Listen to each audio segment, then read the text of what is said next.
ओम शांति। आज हम सुनेंगे साकार महावाक्य। मुरली की डेट है 28 मई 2021। मीठे बच्चे, बाप द्वारा तुम्हें जो सृष्टि के आदि मध्य अंत की नॉलेज मिली है, इसे तुम बुद्धि में रखते हो, इसलिए तुम स्वदर्शन चक्रधारी हो। प्रश्न: रूह को पावन बनाने के लिए रूहानी बाप कौन सा इंजेक्शन लगाते हैं? तो बाबा कहते मन मना भव का। यह इंजेक्शन रूहानी बाप के सिवाय कोई लगा नहीं सकता। बाप कहते मीठे बच्चे, तुम मुझे याद करो। बस याद से ही आत्मा पावन बन जाएगी। इसमें संस्कृत आदि पढ़ने की भी जरूरत नहीं है।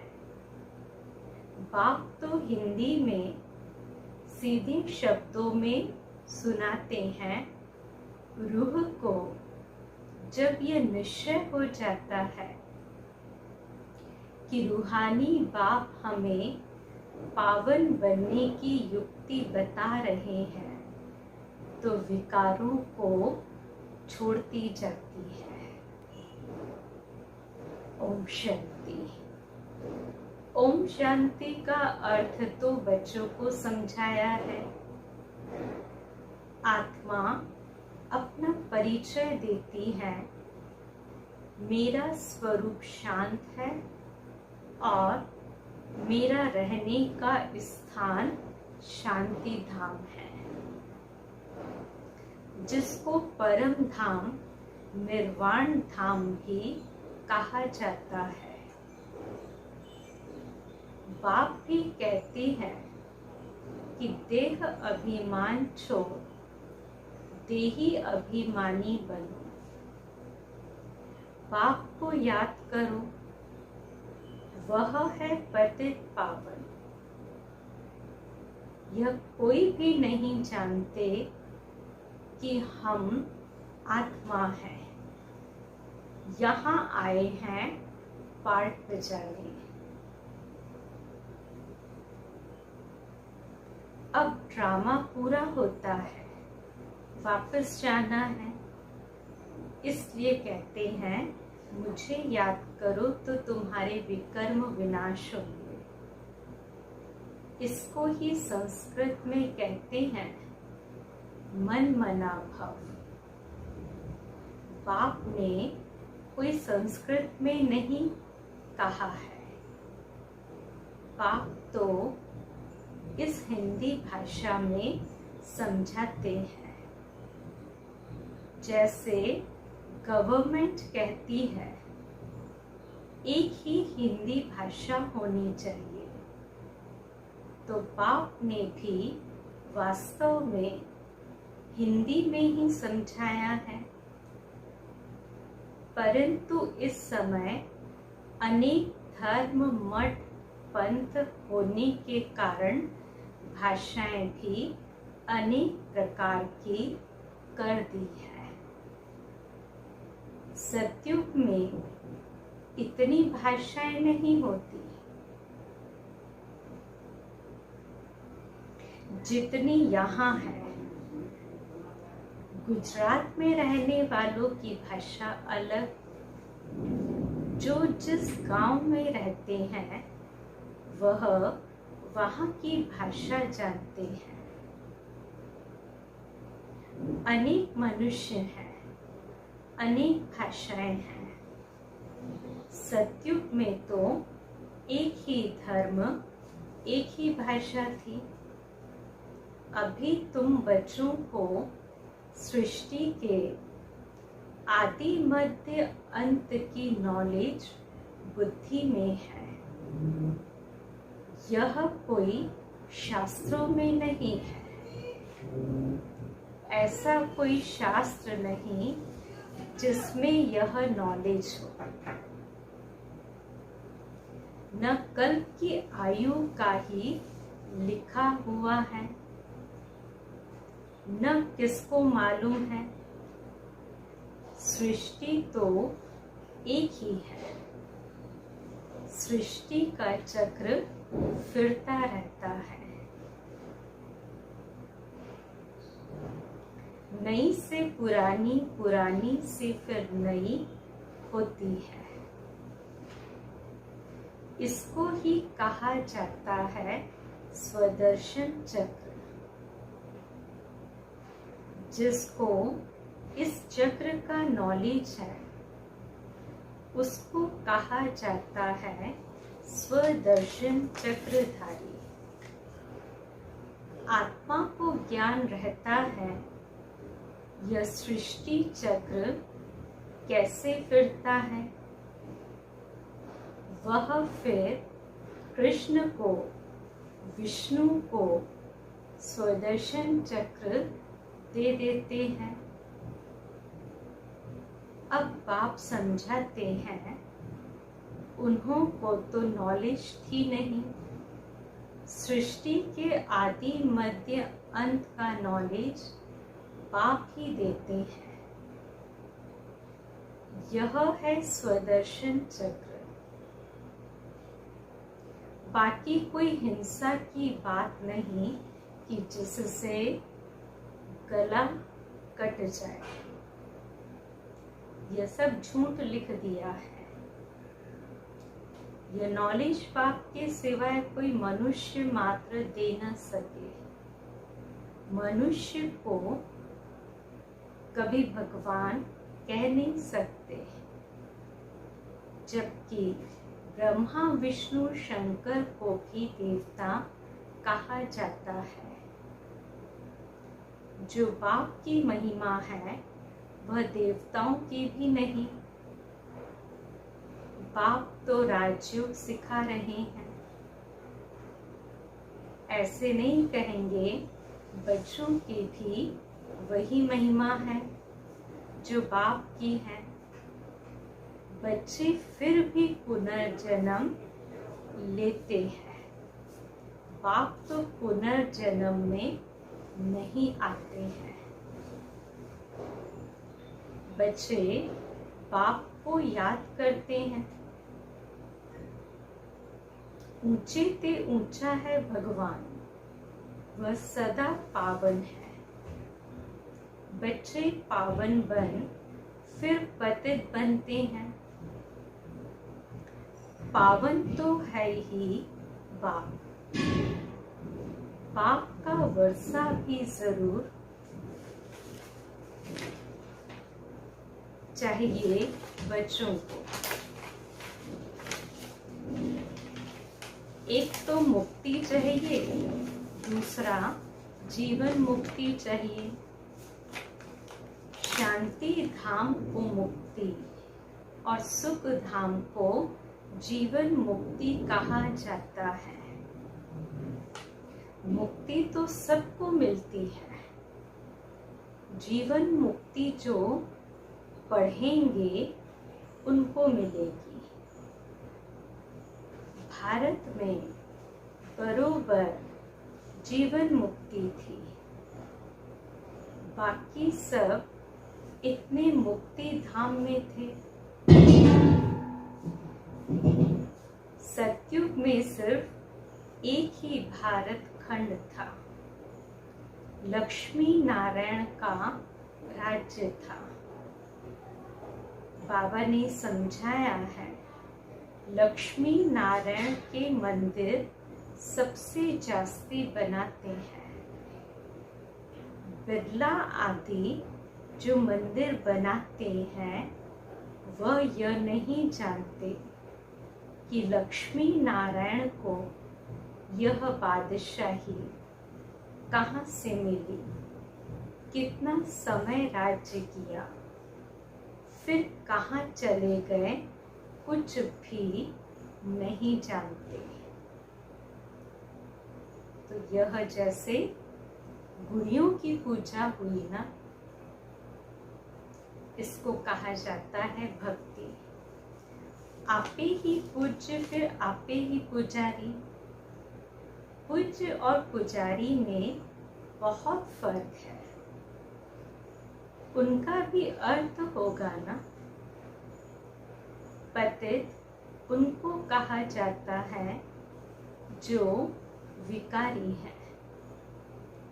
क्रोधी को पतित नहीं कहेंगे। जो विकार में जाते हैं उनको पतित कहा जाता है।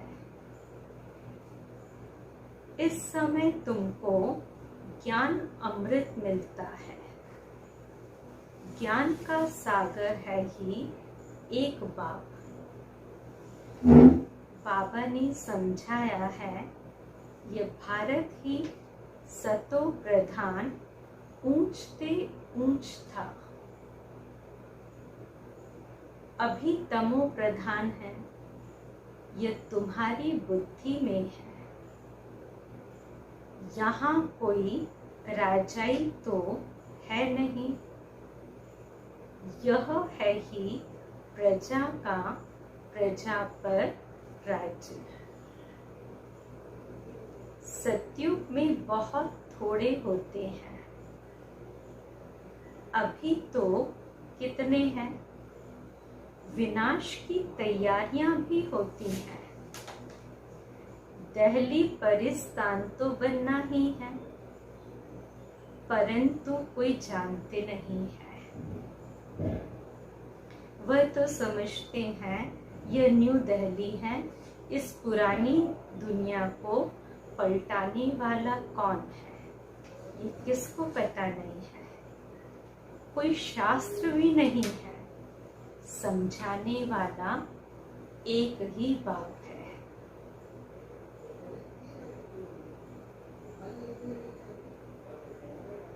अभी तुम बच्चे नई दुनिया के लिए तैयारी कर रहे हो। कौड़ी से हीरे निसर बन रहे हो। भारत कितना सॉल्वेंट था। दूसरा कोई धर्म नहीं था। अभी तो अनेक धर्म हैं। अब रहम दिल बाप को याद करते हैं। भारत सुखधाम था यह भूल गए हैं। अब तो भारत का क्या हाल है। नहीं तो भारत हेवन था। भारत का जन्म स्थान है ना। बाबा ने कहा कि बाप का जन्म स्थान है। तो ड्रामा अनुसार उनको तरस आ जाता है। भारत तो प्राचीन देश है। कहते भी हैं कि बरोबर क्राइस्ट से 3000 वर्ष पहले भारत स्वर्ग था और कोई धर्म नहीं था। अभी यह भारत बिल्कुल पट आकर पड़ा है। कहते तो हैं कि भारत हमारा देश सबसे ऊंच था। नाम ही था हेवन, स्वर्ग। भारत की महिमा का भी कोई को पता नहीं है। बाप ही आकर भारत की कहानी समझाते हैं। भारत की कहानी माना दुनिया की। इसको सत्यनारायण की कहानी कहा जाता है। बाप ही बैठ समझाते हैं। पूरे 5000 वर्ष पहले भारत में लक्ष्मी नारायण का राज्य था, जिन्हों के चित्र भी हैं। परंतु उन्हों को यह राज्य कैसे मिला। सतयुग के आगे क्या था। संगम के आगे क्या था। कलयुग। यह है संगम युग, जिसमें बाप को आना पड़ता है, क्योंकि जब पुरानी दुनिया को नया बनाना हो तभी मुझे आना पड़ता है, पतित दुनिया को पावन बनाने।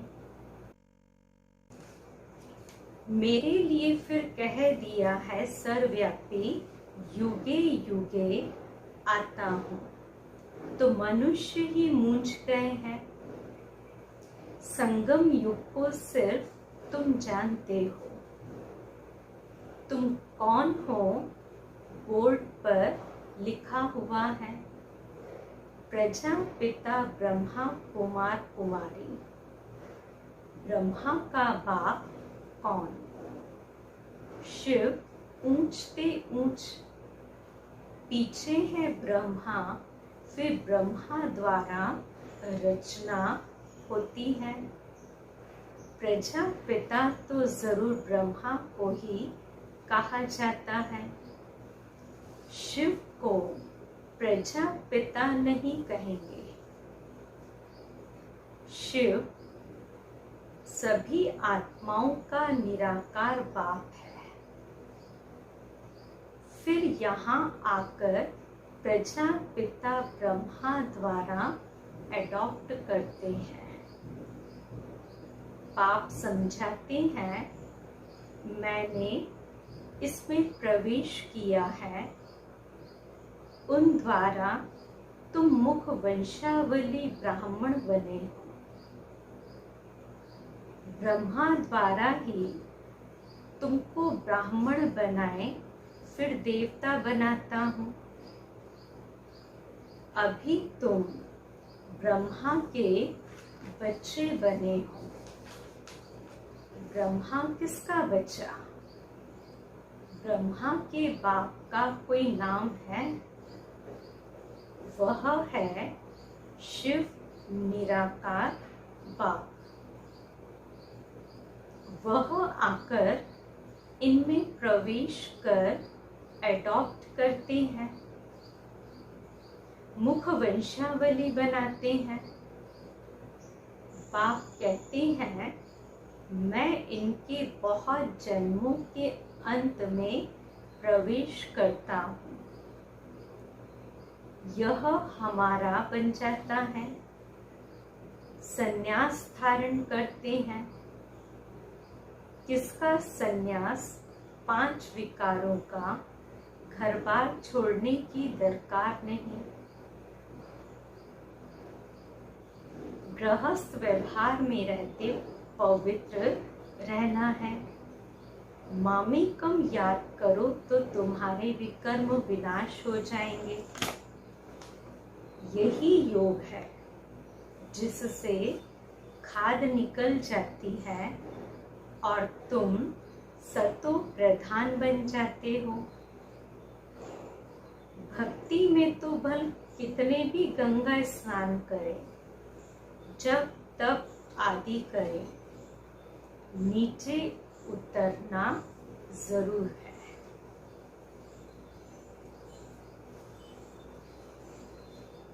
सतो प्रधान थे, अब तमो प्रधान है। फिर सतो प्रधान कैसे बने? सो सिवाय बाप के कोई रास्ता बता न सके। बाप तो बिल्कुल ही सहज रीति बताते हैं, मामेकम याद करो। यह आत्माओं से बात करते हैं। कोई गुजरातियों व सिंधियों से बात नहीं करते। यह है ही रूहानी ज्ञान। शास्त्रों में है जिस्मानी ज्ञान। रूह को ही ज्ञान चाहिए। रूह ही पतित बना है, उनको ही रूहानी इंजेक्शन चाहिए। बाप को कहा जाता है रूहानी अविनाशी सर्जन। वह आकर अपना परिचय देते हैं कि मैं तुम्हारा रूहानी सर्जन हूँ। तुम्हारी आत्मा पतित होने के कारण शरीर भी रोगी हो गया है। इस समय भारतवासी तथा सारी दुनिया नरकवासी है। फिर स्वर्गवासी कैसे बन सकती, सो बाप समझाते हैं। बाप कहते हैं, मैं ही आकर सब बच्चों को स्वर्गवासी बनाता हूँ। तुम भी समझते हो कि बरोबर हम नरकवासी थे। कलयुग को नरक कहा जाता है। अब नरक का भी अंत है। भारतवासी इस समय रौरव नरक में पड़े हैं। इसको सॉवरेंटी भी नहीं कहेंगे, लड़ते झगड़ते रहते हैं। अब पाप स्वर्ग में ले जाने लायक बनाते हैं, तो उनका मानना चाहिए। अपने धर्म शास्त्र को भी नहीं जानते हैं, पाप को ही नहीं जानते। पाप कहते हैं, मैंने तुमको पतित से पावन बनाया था, न कि श्री कृष्ण ने। कृष्ण तो पावन नंबर 1 था। उनको कहते भी हैं श्याम सुंदर। कृष्ण की आत्मा पुनर्जन्म लेते लेते अब श्याम बनी है। काम चिता पर बैठ काले बने हैं।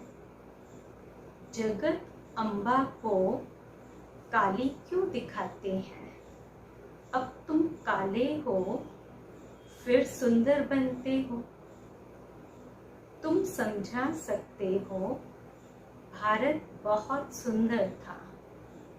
सुंदरता देखनी हो तो अजमेर सोनी द्वारिका में देखो। स्वर्ग में सोने हीरे के महल थे, अभी तो पत्थर भीतर के हैं, सब तमो प्रधान हैं।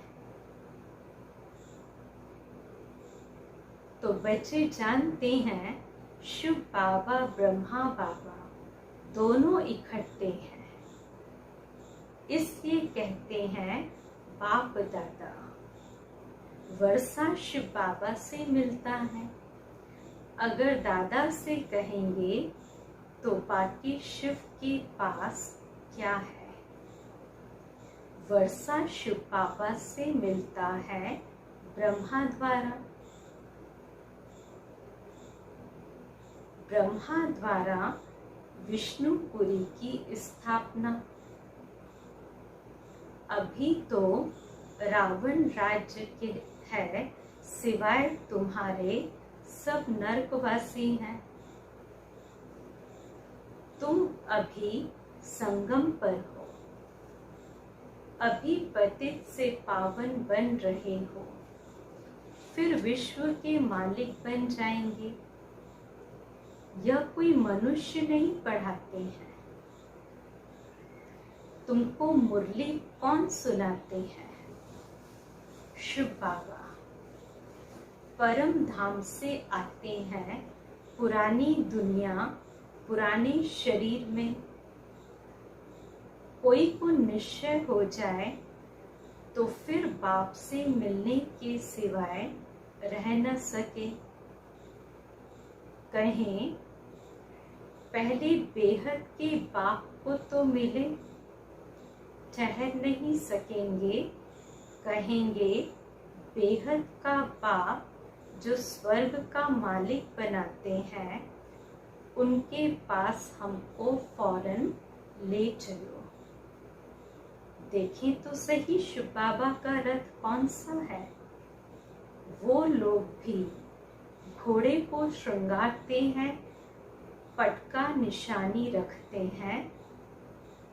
वह रथ था मोहम्मद का, जिसने धर्म स्थापन किया। भारतवासी फिर बैल को तिलक दे मंदिर में रखते हैं, समझते हैं इस पर शिव की सवारी हुई। अब बैल पर तो न शिव की न शंकर की सवारी, कुछ भी समझते नहीं।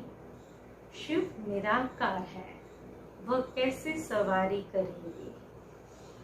टांगे चाहिए जो बैल पर बैठ सके। यह है अंधश्रद्धा। अच्छा, मीठे मीठे सिकिलते बच्चों प्रति माता पिता बाप दादा का याद प्यार और गुड मॉर्निंग। रूहानी बाप की रूहानी बच्चों को नमस्ते। हम रूहानी बच्चों की रूहानी बाप दादा को याद प्यार, गुड मॉर्निंग और नमस्ते। धारणा के लिए पहली पॉइंट, बाप से जो ज्ञान अमृत मिलता है उस अमृत को पीना और पिलाना है। पुजारी से पूज्य बनने के लिए विकारों का त्याग करना है। दूसरी पॉइंट, बाप जो स्वर्ग में जाने के लायक बना रहे हैं, उनकी हर बात माननी है। पूरा निश्चय बुद्धि बनना है। आज का वरदान, अपने संपूर्ण स्वरूप के आह्वान द्वारा आवागमन के चक्र से छूटने वाले लकी सितारे भव। अब अपनी संपूर्ण स्थिति व संपूर्ण स्वरूप का आवाहन करो तो वही स्वरूप सदा स्मृति में रहेगी। फिर जो कभी ऊंची स्थिति कभी नीची स्थिति में आने जाने का, आवागमन का चक्र चलता है, बार बार स्मृति और विस्मृति के चक्र में आते हो, इस चक्र से मुक्त हो जाएंगे। वे लोग जन्म मरण के चक्र से छूटने जाते हैं और आप लोग व्यर्थ बातों से छूट चमकते हुए लकी सितारे बन जाते हैं। कहा जन्म मरण के चक्र से छूटना और दूसरा व्यर्थ बातों से छूटकर इसी साकार सृष्टि में रहते हुए लकी सितारे बन जाना। इस धरती के चमकते हुए सितारे, चैतन्य सितारे। स्लोगन, किसी भी विघ्न के वश होना अर्थात डायमंड पर दाग लगना। किसी भी विघ्न के वश होना अर्थात डायमंड पर दाग लगना या लगाना। आज के फिर अव्यक्त इशारे की पॉइंट है 28 तारीख। योग बल वाली शांत स्वरूप आत्मा एकांतवासी होने के कारण सदा एकाग्र रहती है और एकाग्रता के कारण विशेष दो शक्तियां सदा प्राप्त होती है, एक परखने की और दूसरी निर्णय करने की।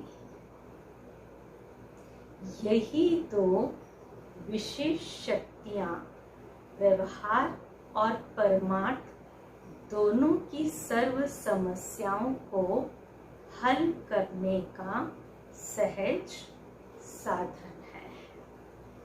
अच्छा, ओम शांति।